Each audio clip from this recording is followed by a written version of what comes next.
Oke, selamat bertemu lagi ya. Kita akan lanjutkan untuk pembahasan kedua, yaitu pembahasan sosiologinya ya. Tadi lupa belum ditulis ya.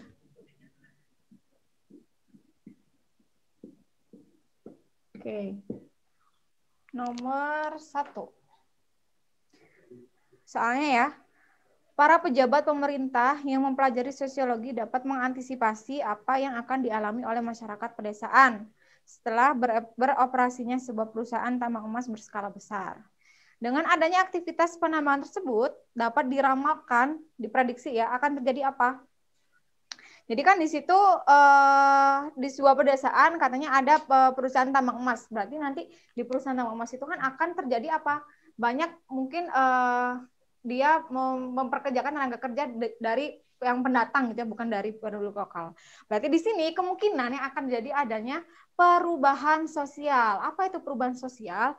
Perubahan sosial itu adalah perubahan yang terjadi ya dari struktur di atasnya sampai ke sistem lapisan masyarakatnya. Jadi memang perubahan yang terjadi di mana masyarakat itu biasanya berubah ya dari struktur sosialnya ke sistem sosial di bawahnya gitu sekali lagi. Jadi makanya biasanya kalau misalkan ada sesuatu yang terjadi di masyarakat atau sesuatu yang baru gitu ya, pasti akan di masyarakatnya juga akan bingung ya, ada masyarakat yang beradaptasi atau tidak bisa beradaptasi di situ. Makanya kemungkinan kalau misalkan ada sebuah perusahaan yang baru, pasti nanti ada orang pendatang baru yang bekerja di sana.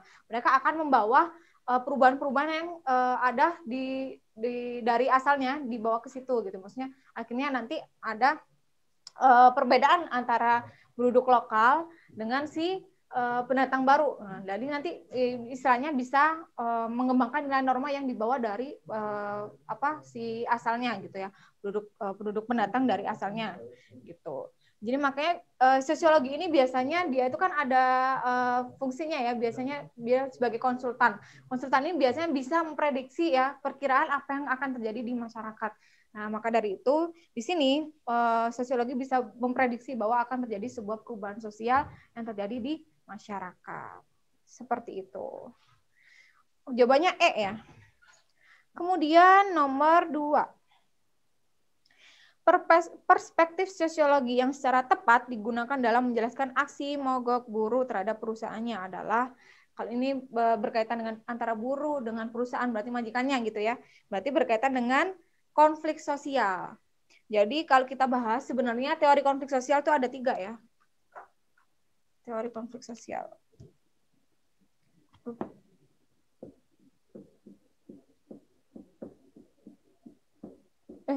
Teori sosiologi, maaf. Teori sosiologi ya. Itu ada teori yang pertama ada teori struktur fungsional.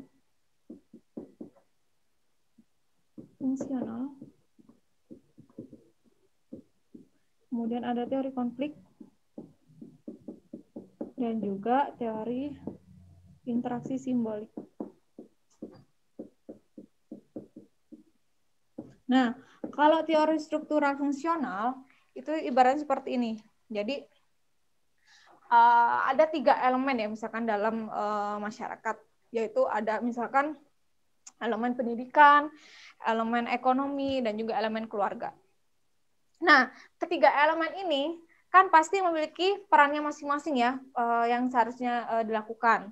Nah, ketiga elemen ini juga walaupun punya peran masing-masing, tapi mereka saling bekerja sama satu sama lain.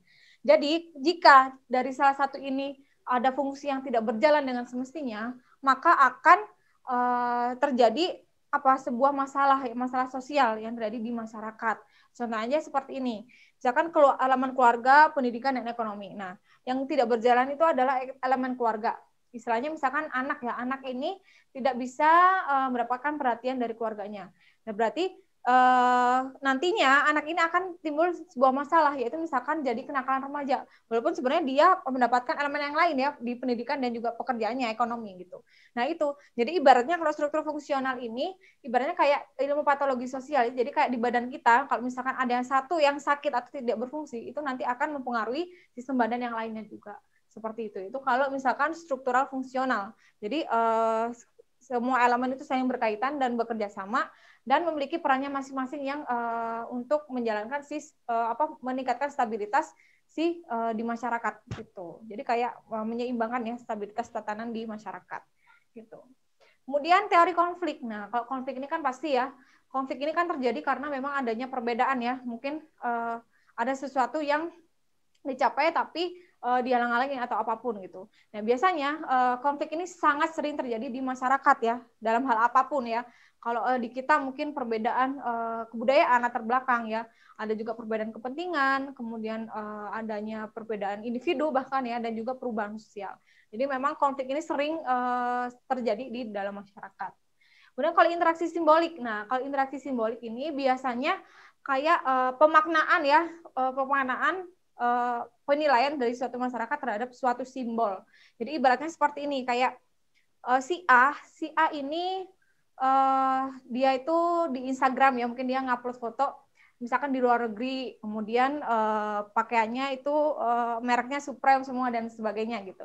Nah, ibaratnya mereka itu seperti mengkomunikasikan bahwa nih loh aku orang kaya dan sebagainya. Nah, itu namanya interaksi simbolik. Jadi dia memaknai dari simbol-simbol yang mereka pakai gitu. Nah, di interaksi simbolik ini juga ada yang namanya pelabelan ya.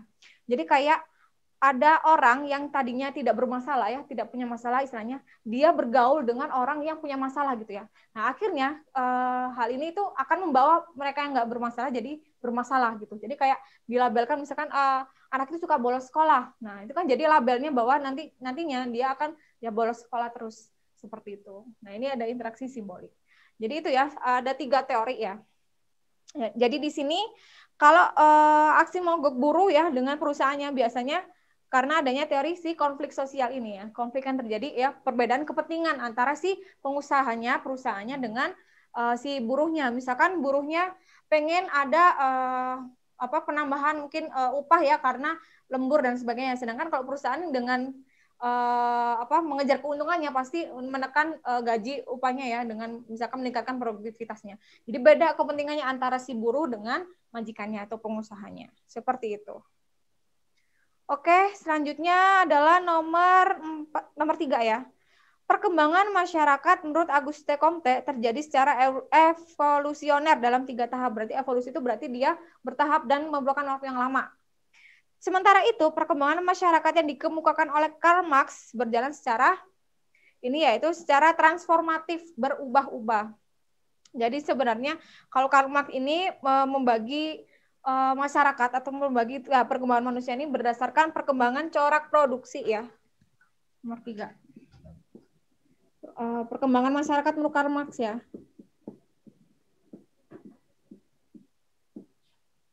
Berdasarkan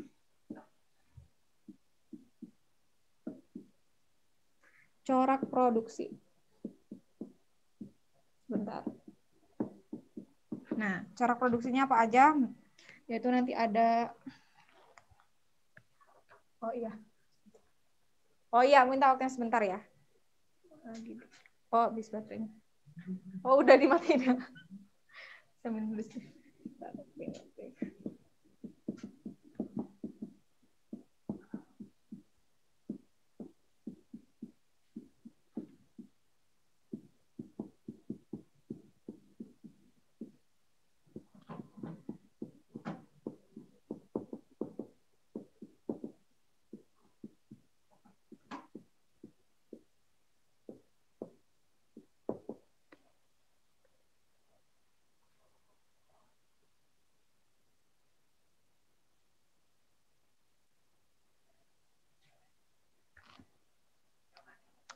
Udah.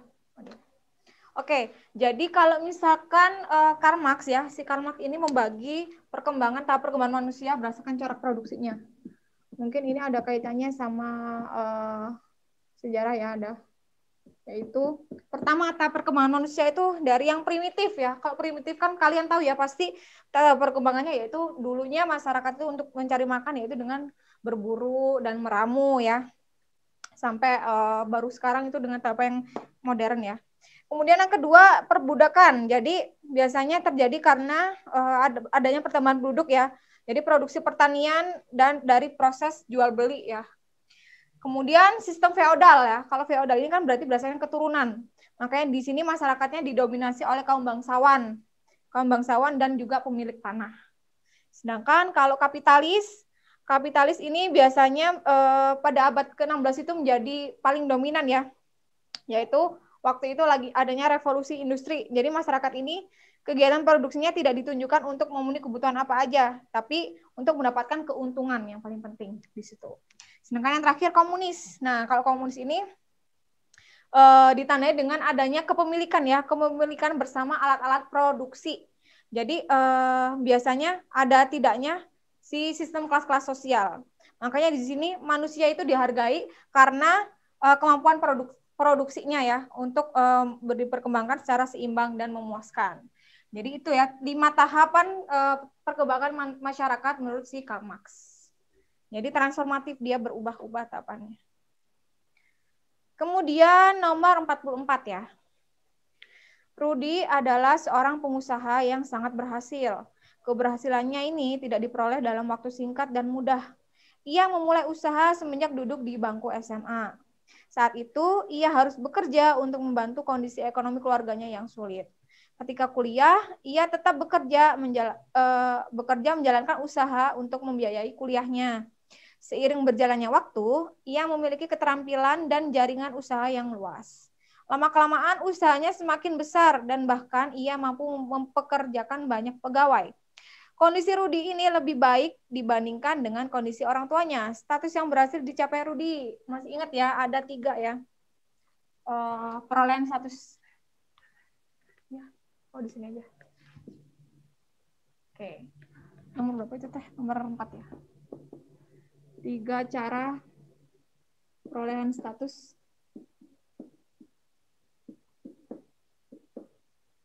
Yaitu ada ascribe, kemudian ada achieve, dan juga assign. Nah, apa sih bedanya? Ascribe status itu biasanya perolehan status yang diperoleh seseorang dari mana? Dari keturunan atau dari lahir, dari sejak dia lahir.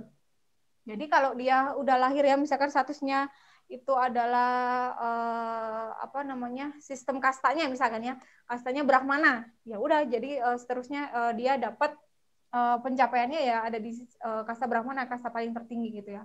Atau dia misalkan anaknya bangsawan, nah itu berarti kan diperoleh dari sejak dia lahir gitu. Sedangkan kalau achieve, dari kata achievement ya, achieve itu apa? Berarti yang diperoleh dari usaha atau kerja keras. Berarti pencapaian dia sendiri. Jadi tadi contohnya di si Rudy ini, yang Rudy tadi awalnya istilahnya susah gitu ya untuk bersekolah gitu ya. Sampai akhirnya dia punya usaha sampai bisa memperkerjakan karyawan. Berarti kan dia sukses karena usaha kerja kerasnya sendiri. Kemudian yang terakhir assign. Nah, assign ini adalah perolehan status yang didapatkan dari sebuah penghargaan dari orang lain ya. Jadi misalkan contohnya gelar proklamator ya, maksudnya gelar proklamator yang didapatkan Presiden Soekarno ya oleh masyarakat, atau gelar pahlawan dan sebagainya, itu kan berarti penghargaan dari orang lain gitu, bukan kita sendiri yang ini namanya gitu. Jadi di sini adalah jawabannya yang achieve status ya, achieve. Jadi status Rudy-nya di sini Rudy lebih tinggi daripada orang tua ya. Karena dia berusaha keras ya untuk bisa sukses seperti itu. Nomor 45. Berdasarkan penelitian stratifikasi masyarakat Jakarta tahun 90-an, menteri merupakan pekerjaan yang berada pada strata lapisan tinggi. Hal ini disebabkan seorang menteri memiliki kekuasaan dan pengaruh yang besar dalam pemerintahan. Dalam hal ini, bentuk stratifikasi sosial yang paling tepat untuk seorang menteri adalah stratifikasi sosial berdasarkan kriteria.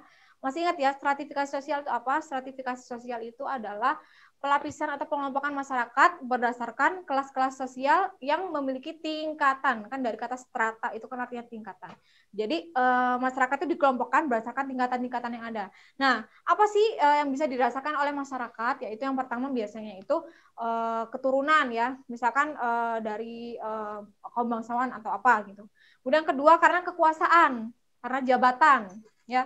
Ini pasti berdasarkan dengan politik ya.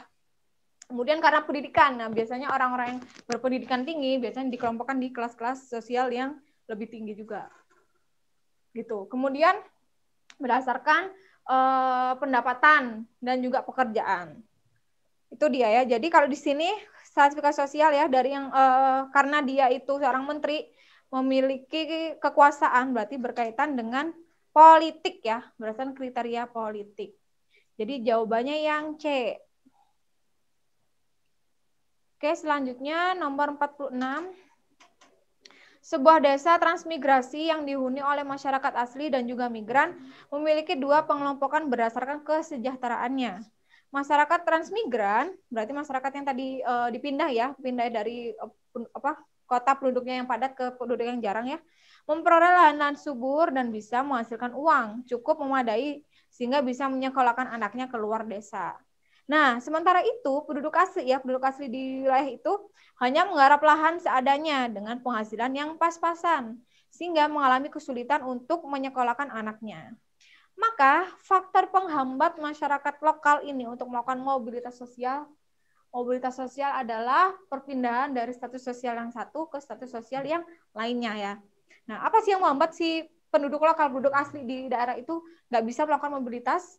Karena yaitu kemiskinan, faktor kemiskinan yang sudah ada ya sejak dulu. Jadi kemiskinan istilahnya kemiskinan dari kemiskinan subjek orangnya ya, kemiskinan absolut ya.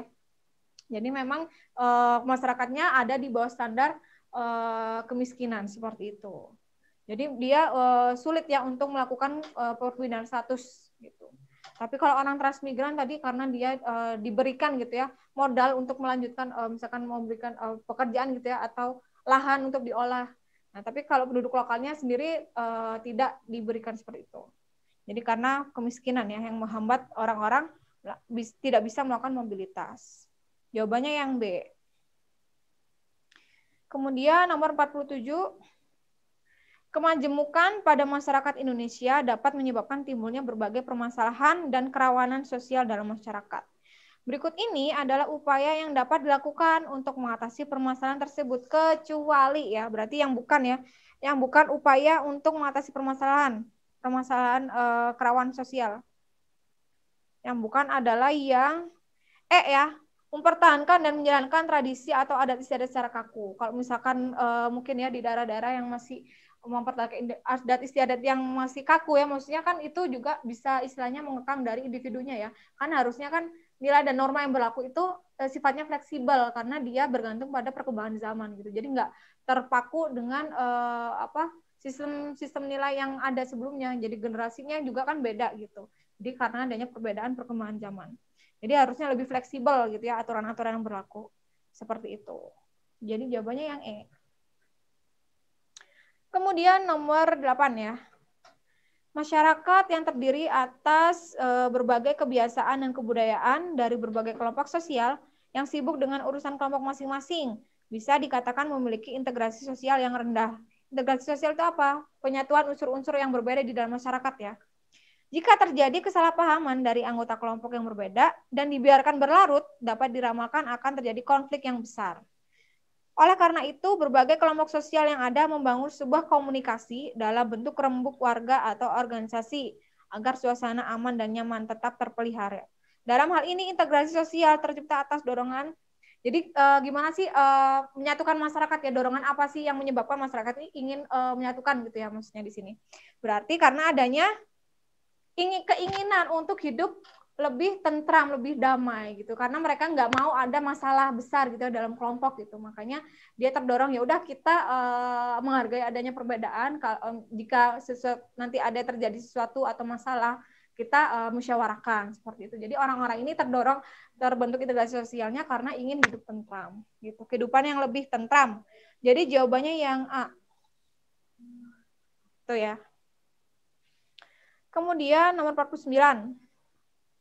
Proses modernisasi yang terjadi di Indonesia telah membawa dampak yang cukup signifikan pada kualitas hidup masyarakat, seperti pemanfaatan listrik dan kendaraan bermotor yang telah mendorong mobilitas orang dan barang dengan sangat dinamis, berarti berubah-ubah gitu ya. Namun tidak semua masyarakat di Indonesia berkenan mengikuti arus perubahan tersebut. Misalnya pada masyarakat Baduy ya, pasti paling sering kita kenal ya, masyarakat Baduy Dalam, yang masih tetap bertahan untuk tidak menggunakan listrik dan tidak mengendarai kendaraan bermotor. Keengganan masyarakat Baduy Dalam untuk menerima perubahan disebabkan oleh apa? Kenapa sih masyarakat Baduy Dalam itu bisa kita bilang ya masyarakatnya masih sangat dia itu sangat-sangat menjaga tradisi yang ada gitu. Jadi kayak ada keterbaruan dari yang di masyarakat luas, mereka tidak mau ada perubahan yang terjadi gitu. Makanya di sini di masyarakat Baduy Dalam itu dia itu ada rasa ketakutan ya. Ketakutan apa? Hilangnya tradisi yang sudah berlaku di situ, tradisi dan budaya. Jadi memang tradisi dan budaya di masyarakat Baduy Dalam itu sangat dijunjung tinggi ya. Jadi kayak masyarakatnya memang tidak diperbolehkan untuk istilahnya tidak bisa dengan perubahan yang ada yang tiba-tiba ada gitu. Orang katanya di sana juga orang yang berkunjung di sana aja tidak boleh memfoto dan sebagainya seperti itu. Jadi memang dia sangat menjunjung tinggi tradisi yang ada, adat-adat istiadatnya gitu ya. Jadi ini karena ketakutan ya, ketakutan hilangnya tradisi gitu. Jadi jawabannya yang B. Kemudian nomor 50. Perubahan sosial yang diakibatkan oleh revolusi industri abad ke-19 di Eropa telah menimbulkan masalah-masalah sosial. Untuk mengatasi masalah-masalah sosial tersebut, sosiologi sebagai suatu disiplin ilmu pertama kali ditemukan oleh orang pertama kali membuat disiplin ilmu sosiologi adalah siapa? Bapak sosiologi dunia, yaitu Auguste Comte ya, Auguste Comte. Yang D ya jawabannya ya. Akhirnya melahirkan disiplin ilmu yang namanya sosiologi itu dari Bapak Auguste Comte. Kemudian nomor 51, penyelenggaraan pemilihan kepada kepala daerah ya, pilkada di beberapa provinsi atau kabupaten atau kota menimbulkan kerusuhan akibat ketidakpuasan atas hasil perhitungan suara. Secara sosiologis, fenomena protes dan kerusuhan antar pendukung kandidat bisa dijelaskan dengan perspektif. Nah, ini hampir sama ya, sama kayak konfliknya antara buruh dengan majikan.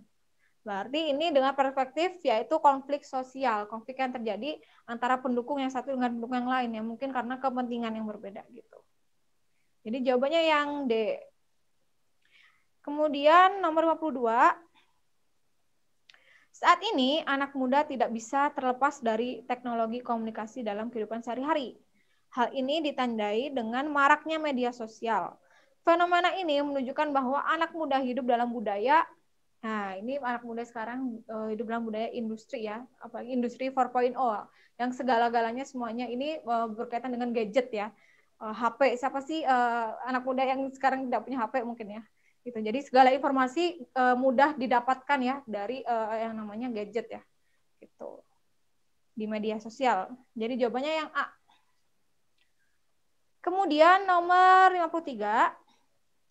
Dewa bekerja sama dengan Dewi melakukan pengumpulan dana untuk membantu korban bencana alam.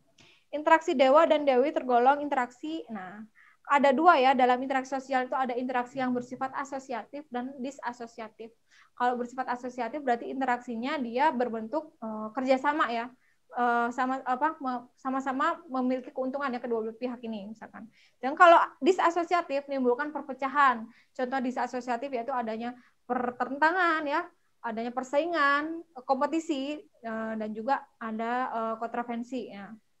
Nah, kalau asosiatif ini dia bentuknya kerjasama banyak ya, ada kerjasama bergening, ada joint venture, ada koalisi, dan sebagainya macam-macam. Jadi karena di sini bentuknya positif ya, dia bisa sama-sama untuk bekerja. Ya, jadi asosiatif. Kemudian nomor 54. Menurut Weber, stratifikasi yang ditentukan berdasarkan kriteria ekonomi. Nah, kalau menurut Weber, kriteria ekonomi ini ada 3 ya, ada kelas sosial ya, kelas sosial bawah, kelas sosial menengah dan kelas sosial atas. Nah, kalau biasanya kelas sosial bawah itu biasanya untuk mengelompokkan orang-orang yang misalkan kerjanya sebagai buruh, karyawan dan sebagainya. Kalau misalkan kelas sosial menengah biasanya itu identik dengan masyarakat yang memiliki pendidikan tinggi. Contohnya kayak dosen, guru, mahasiswa dan sebagainya. Sedangkan kalau sistem kelas sosial yang atas itu biasanya kelas sosial yang isinya biasanya orang-orang yang punya jabatan, ya berkuasa, kemudian pengusaha, bangsawan dan sebagainya itu. Jadi kalau Max Weber ini dibagi berdasarkan kriteria ekonominya yaitu kelas sosial. Jadi jawabannya A. Kemudian nomor 5, 55. Pak Ahmad mengalami PHK atau pemutusan hubungan kerja karena dampak pandemi. Padahal ia sudah menduduki jabatan manajer. Akhirnya Pak Ahmad memutuskan untuk menjadi penjual gado-gado. Kasus Pak Ahmad ini menunjukkan ia mengalami apa?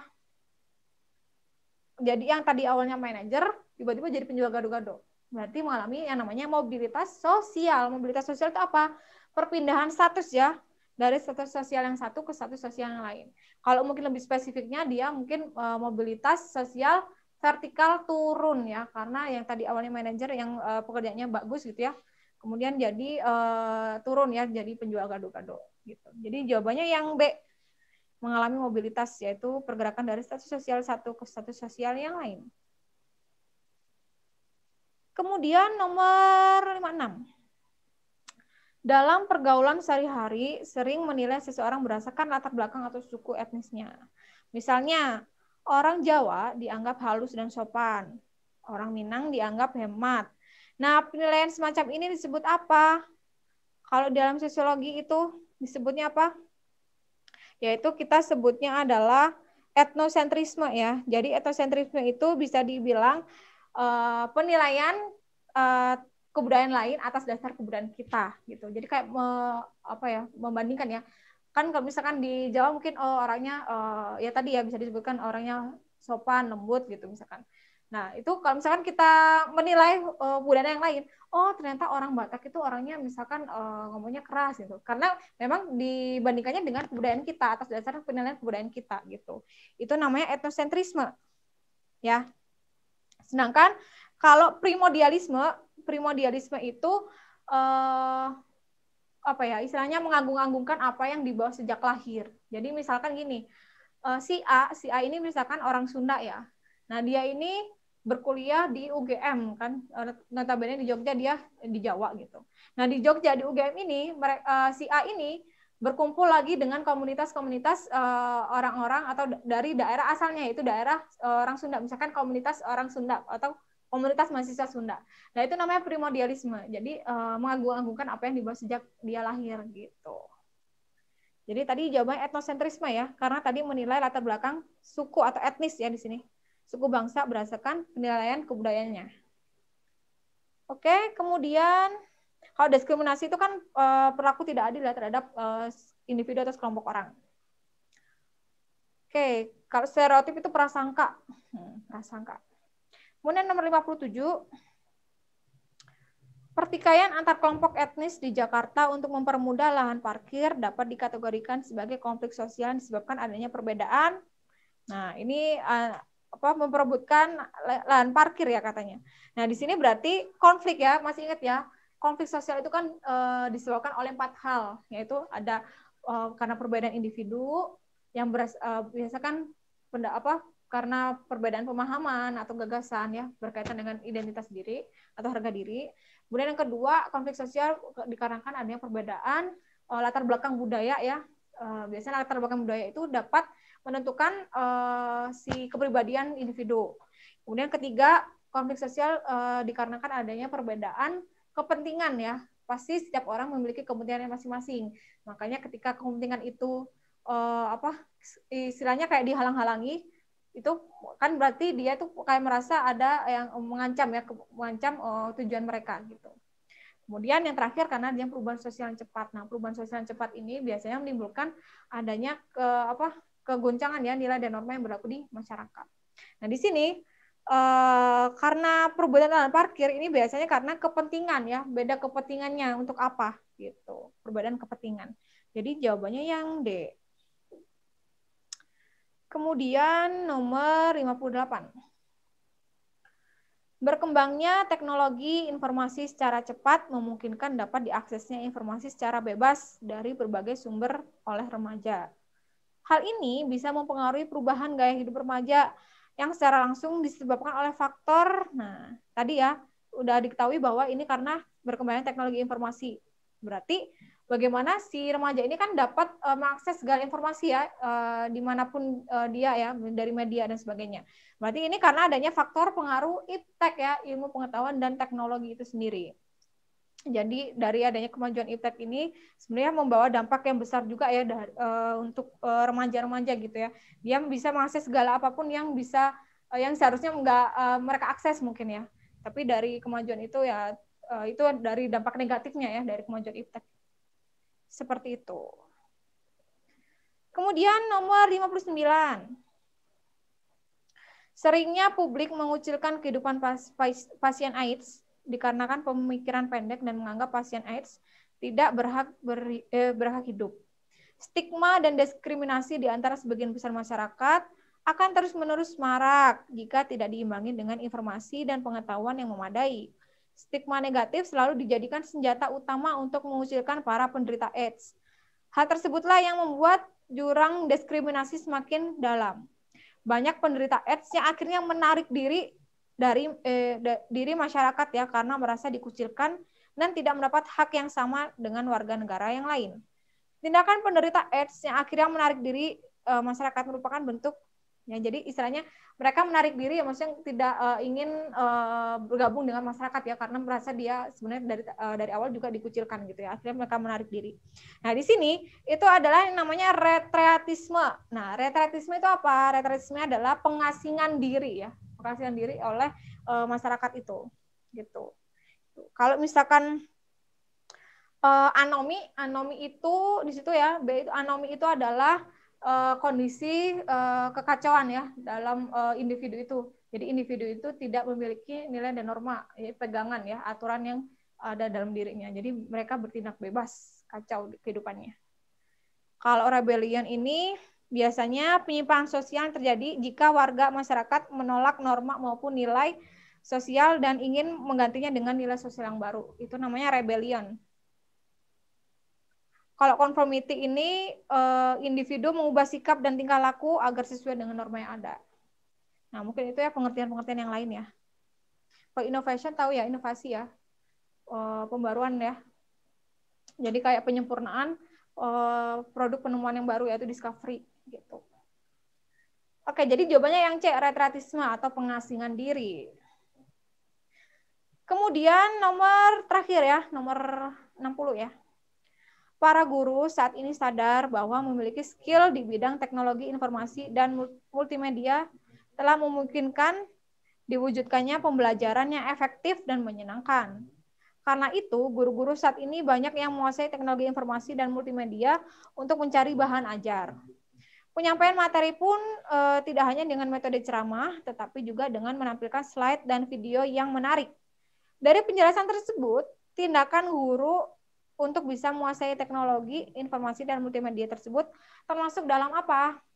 Nah, ini namanya si guru ini telah melakukan namanya rasional instrumen. Jadi rasional instrumen ini adalah tindakan yang ditunjukkan pada pencapaian tujuan yang secara rasional diperhitungkan dan diupayakan. Jadi istilahnya si guru ini kan punya usaha gitu ya untuk memberikan yang terbaik ketika mengajar si siswanya gitu. Secara rasional diupayakan oleh guru itu sendiri. Jadi rasional instrumental jawabannya yang A. Oke, itu dari 20 soal pembahasan geografi. Ada yang ditanyakan dulu sampai sini, silakan. Atau ada yang masih kelewat tadi jawabannya? Atau ada yang belum paham? Silakan boleh bertanya.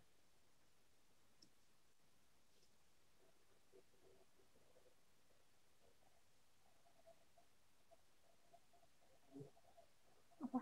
Ada? Silakan.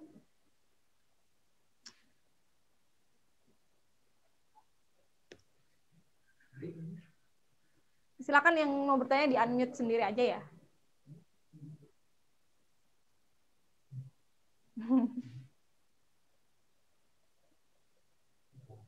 Enggak ada. Silakan, barangkali ada yang tadi belum paham waktu dijelaskan ya.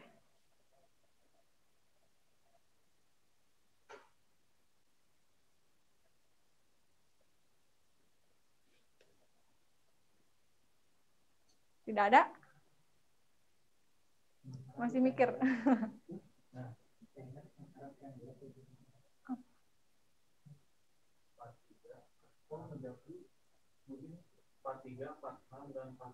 Oh, 43, 43, 49. Jawabannya kelewat atau apa itu? Nanya. Oh. Nomor 43 itu jawabannya B ya, transformatif. Transformatif itu artinya berubah-ubah tadi ya, tahapan perkembangan dari Karl Marx. Jawabannya transformatif. Kalau 46 itu jawabannya adalah kemiskinan ya. Karena penduduk lokal memang ada di bawah standar kemiskinan di situ. Faktor yang menghambat dia tidak bisa melakukan mobilitas sosial. Kemudian 49 tadi jawabannya adalah B, ketakutan hilangnya tradisi dan budaya. Karena kalau kita tahu ya, suku Baduy Dalam itu kan memang tradisinya sangat kuat ya, sangat kental ya. Jadi tidak bisa sembarangan suatu perubahan bisa masuk ke dalam tradisi adat suku Baduy Dalam. Jawabannya B yang 49. Selain itu ada lagi? Udah. Oke, kalau tidak ada lagi ditanyakan, Kak Ines ucapkan terima kasih ya. Mudah-mudahan apa yang dari kita bahas dari tadi ya, dari yang geografi dan juga sosiologi pun kita bisa bermanfaat gitu ya, bisa untuk kalian pelajari juga gitu ya, bisa diterima. Ada info lagi Kak? Oh benar. Iya, tunggu sebentar ya. Benar, gak ada informasi. Nggak ada. Nggak ada. Kita tutup nih. Oh ya udah. Jika nggak ada lagi ya yang ingin ditanyakan, Kak Ines cukupkan sekian untuk pembahasan pada siang menjelang sore hari ini. Terima kasih atas perhatiannya. Sampai berjumpa lagi. Wassalamualaikum warahmatullahi wabarakatuh. Waalaikumsalam. Sama-sama. Terima kasih, Kak.